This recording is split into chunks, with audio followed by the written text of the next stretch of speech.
to stop us accessing ranges of frequency that we did before.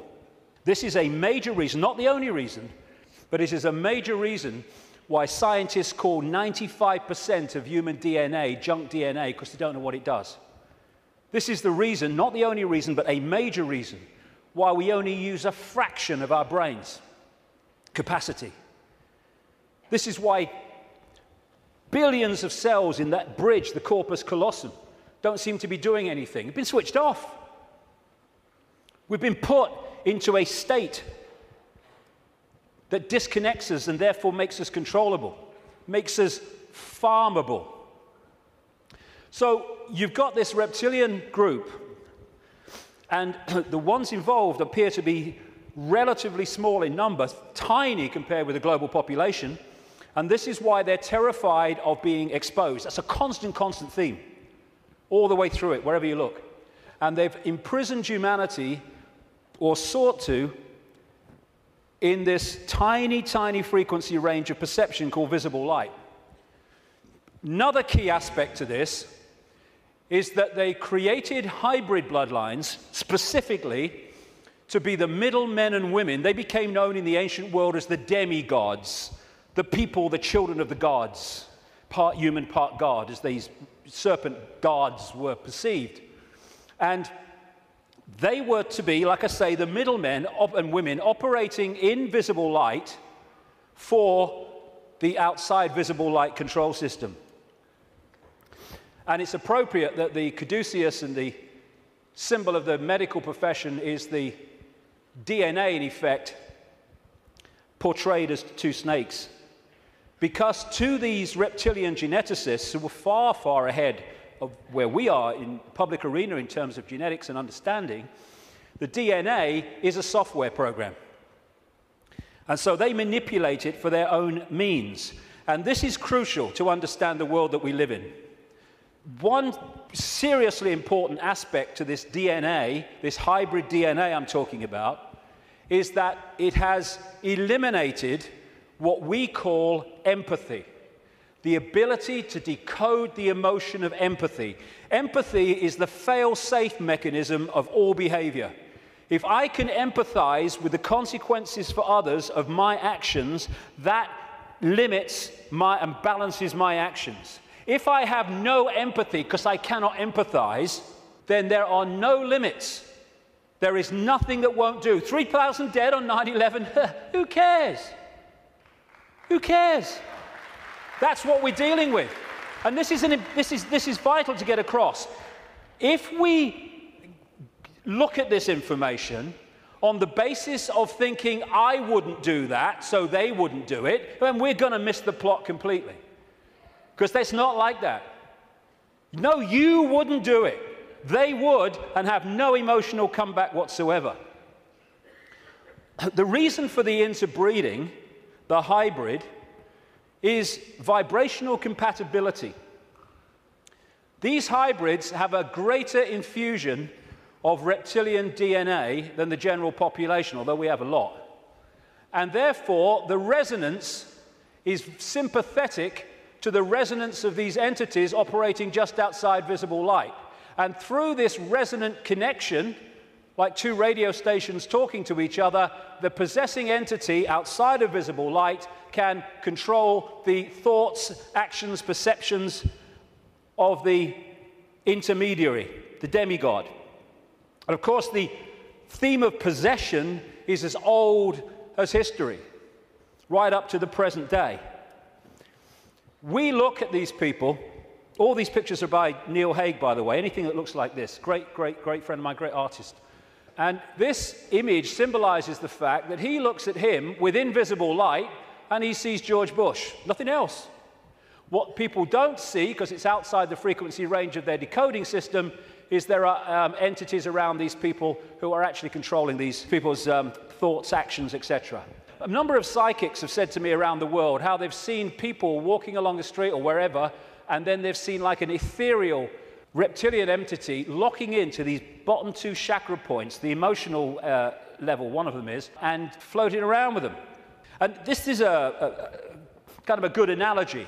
You know when They're scientists in a laboratory, and they're trying to work with something that they can't touch because it's too dangerous.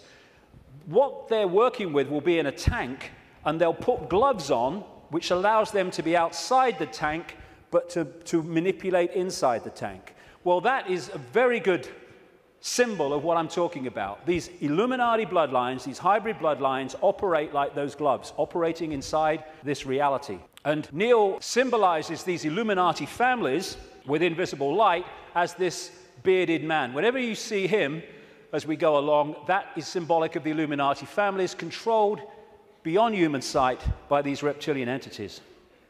When the world started to recover from great geological catastrophes, which I'll come to in a second, there were areas of the world that stood out in terms of their abilities and potentials and advancement. These were some of them, and this area is particularly important to the bloodlines I'm talking about. The area that was once called Sumer, thousands of years BC, and became Babylon. This is why Babylon comes up in the writings of these people so often. And it's Mesopotamia, the land between two rivers. They didn't invade Iraq just for oil or just for anything. They didn't invade it for one thing, but multiple things. But one reason they're so obsessed with Iraq is because to these bloodlines in control of the world today, this is a very significant, almost religious piece of land of historical importance to them. As Sumer and Babylon broke up, these bloodlines started going walkabout. They became the royal families of the world. And what do royal families claim? The right to rule because of the divine right to rule. The Chinese emperors used to claim the right to be emperor because of their genetic connection to the serpent gods.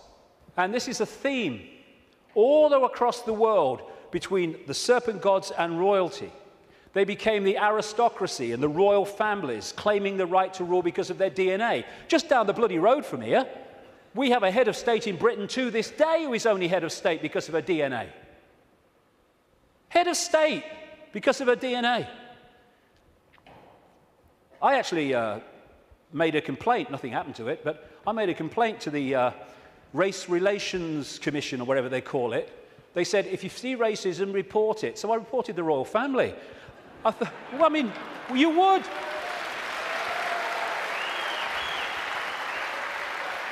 You would, because they go, racism, we must stop racism. All these bloody politicians go, well, get down to Buckingham Palace then. You're saying you can only be head of state, not only if you're bloody white, effectively, but if you only come from the same bloody family. Ridiculous. Anyway, it's always been and it still is. And so these aristocratic and royal families moved on. Eventually, when the people started to rebel against overt royal control dictatorship, these families, some of them stayed in the royal families overtly, and there's still some around, like ours. But these families moved into politics, into banking, into business, and became the dark suit, but they still perceive themselves as royalty, as special, because of this genetic connection to the serpent gods. And through the British Empire, the so-called Great British Empire, and the other European empires, as these bloodlines moved up into Europe from the Middle East, etc., they exported these bloodlines all over the world. And we saw them in power in what we call colonization. But there's two types of control. One has a finite life, one can go on forever until it's exposed. The one that has a finite life is a dictatorship that the people under dictatorship can see, touch, and taste. Communism, fascism, apartheid. People know where they stand, and eventually, therefore, they will rebel against it because they know what they're dealing with. The greatest form of control is a control you can't see. Prison without the bars. You can't see the bars because you'll just sit there. People do not rebel against not being free when they think they are. And that's the idea of replacing the colony control with another kind of control called freedom. So what happened is, as these colonies, like the United States as it became, etc., and all the others around the world, as they were given independence, what was left out in those countries were the bloodline, under different names, the secret society network that manipulates the bloodline agenda, and those countries have gone on being controlled ever since. But because they have the ability to have a vote every 4 or 5 years, they don't realize they live in a tyranny. And that's how it works, the prison without the bars. And until it's exposed, it'll go on forever. And so these kind of people, especially the Rothschilds, they are major, major players in this. They are the middlemen for the manipulation of this reality from these entities mostly outside of this reality. And what they've created is like a global transnational corporation. What you have with a corporation is you have a headquarters somewhere in the world, and then in each country you have subsidiary companies of that headquarters, that central point. And all the subsidiaries in the world carry out the policy of the central point. Well, what these Illuminati hybrid family networks have done is create exactly the same, but instead of companies, they are secret society networks. So you've got the center of the web in Europe for historical reasons, at operational level anyway, places like London, not the British government, the secret society center in London. In Rome is another one, the Roman Church, Rome, and other points in Europe. And then in each country, you have families from the network in those countries whose job it is to run the networks that control that country's business, banking, politics, media, all of it. And so what you have is from this central point in Europe, the center of the web, all these different places and countries all over the world then impose on their country what is being dictated here. And that's why as I travel around the world, I see the same things being introduced in different countries at the same time, overwhelmingly justified by the same excuses. It's all a global network. It can be symbolized too as a web, like I say, with the Rothschilds real close to the spider, and all these different strands on the web are different secret societies, different semi-secret societies, transnational corporations, and all the rest of it. So when you see all these different names of these corporations that dominate the world in so many ways, and the pharmaceutical cartel, and the oil cartel, and all the rest of it, the biotech cartel, they're all different names or different masks on the same one face. And so you have this structure where outside of visible light, you have the reptilian control system, comes down through the Illuminati families, and they control the people in power to push the world in a certain direction. Another way of looking at it here. You see, all these different people, these fight among themselves and all the rest of it, though if it gets out of hand, they get sorted. So these sit on the top of all these different countries. They control these different areas of their societies, and the people are then played off against each other. These buggers don't go to war, they tell these buggers to go to war. And if we stop going to bloody war, game over. But we do. Ridiculous. That's part of becoming conscious.